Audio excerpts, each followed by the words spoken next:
गुरु प्रकाश, देश की जनता को बिल्कुल नगण्य कर दिया। गुरु प्रकाश। नहीं, देखिए मानिक जी, ऐसा है कि मैं सिलसिलेवार अपने सभी साथियों की बातों को सुन रहा था और बिल्कुल मुझे ऐसे लगा कि भाजपा चालीसा चल रहा है।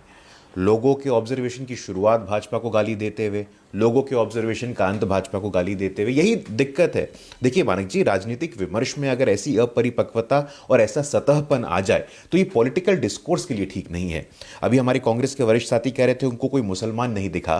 देखिए, मैं बताना चाहता हूं कि जम्मू कश्मीर के इतिहास में पहली बार पिछड़ा मुसलमान, पसमानदा मुसलमान गुलाम अली खटाना पहुंचता है राज्यसभा में, पहली बार तो अब पहुंचता है, तो ये इस पर विचार करना चाहिए। उत्तर प्रदेश के कैबिनेट में दानिश अंसारी, पिछड़ा मुसलमान, पसमानदा मुसलमान, पहली बार पहुंचता तो अब पहुंचता है। मुसलमान समाज की बात करते हैं, मुसलमान समाज की महिलाओं की भी बात करनी चाहिए, ट्रिपल तलाक हटाने की बात करनी चाहिए, लेकिन उस पर बात नहीं होगी। मैं समझता हूं आपकी कुछ मजबूरियां हैं।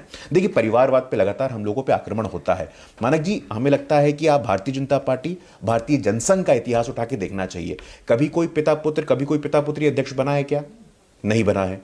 भारतीय जनता पार्टी, भारतीय जनसंघ के इतिहास में कोई मुख्यमंत्री या प्रधानमंत्री पिता पुत्र बना है क्या? नहीं बना है। अपनी काबिलियत से आप आते हैं तो एक परिवार विशेष के होने के कारण आप डिस्क्वालीफाई नहीं हो जाते हैं।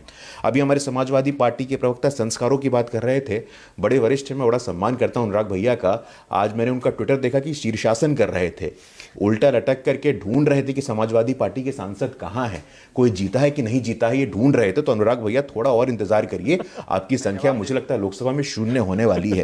और आपको मैं याद दिलाना चाहता हूं कि राम मनोहर लोहिया जी ने बोला था कि बांग्लादेश में रहने वाले हिंदुओं को वापस लाना है। लोहिया जी ने कहा था, मैंने नहीं कहा था। राम मनोहर लोहिया जी के आप उनको प्रेरणा पुरुष समझते हैं, उनके जीवन से प्रेरणा लेते हैं, तो लोहिया जी को पढ़िएगा। और हम लोगों ने सीए को ला करके लोहिया जी के सपना को पूरा किया है। मुझे लगा मैं आपको बता दूं। अभी एआईएमआईएम के प्रवक्ता कह रहे थे कि भाई दलित मुस्लिम। भैया, ऐसा है कि पाकिस्तान में, बांग्लादेश में 80% जो हिंदू बचे थे वो दलित बचे थे, उनको ही हम लेकर के आ रहे हैं। आपके नेता कहते हैं जय भीम जय मीम, आपके नेता कहते हैं दलित मुस्लिम एकता, लेकिन जब दलितों को नागरिकता में प्राथमिकता मिल रही है तब भी आपके पेट में दर्द होता है। ये मेरे समझ में नहीं आता है। ओके अनुराग भदौरिया, छोटा सा जवाब, सकारात्मक बात हो, शीर्षासन पर बात हो, अनुराग भाजपा चालीसा से शुरू। देखिए, शायद ये भूल गए हैं कि कर्नाटका के जो अभी मुख्यमंत्री थे भारतीय जनता पार्टी के, उनके पिताजी भी मुख्यमंत्री थे। क्यों भूल गए आप इस बात को? आप क्यों भूल रहे हैं इस बात को कि आपने 267 सीटें डिक्लेयर की हैं, जिसमें 47 परिवारवाद के लोग हैं? भाई, नाम गिना दूं क्या मैं आपको? और जिनके साथ आप गठबंधन बना के चल रहे हैं, क्या जिनके साथ आपका चिराग पासवान जी के साथ गठबंधन है, क्या परिवारवादी पार्टी उसको नहीं मानते क्या आप?